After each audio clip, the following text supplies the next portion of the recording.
Hi, I'm Dr. Juyia. I'm a board-certified gynecologist at Elite Women's Care, where we provide gynecologic services for all people with a uterus.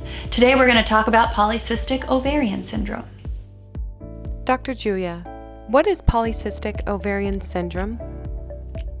Polycystic ovarian syndrome is actually a relatively complex syndrome that might present different ways for different people.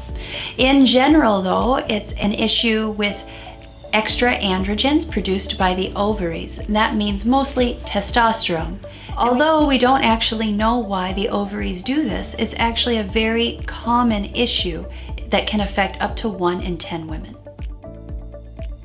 What are the symptoms of polycystic ovarian syndrome?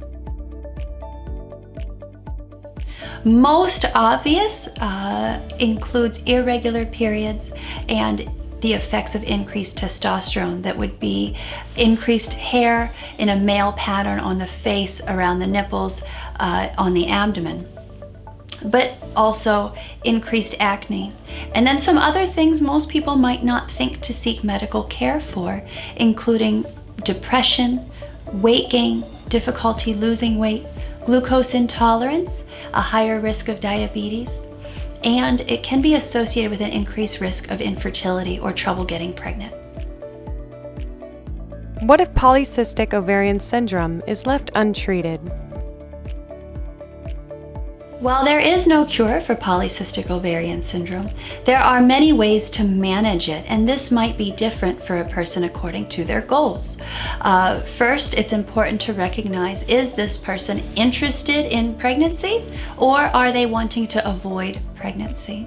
And this is the first place where people realize PCOS is not only an important and significant syndrome, but it's also something that can be emotionally devastating for people, because we take away that opportunity to say, I don't want to have to choose that. I just want to see how my life goes. And so that's why it's important to initially recommend that we figure out which treatment or which management is important and right for you. What can I expect during my polycystic ovarian syndrome screening? The formal evaluation is generally blood work to rule out other causes of your symptoms, an analysis of how often you are having periods, and in some cases an ultrasound. To learn more about Elite Women's Care or schedule an appointment, please give our office a call or contact us on Facebook.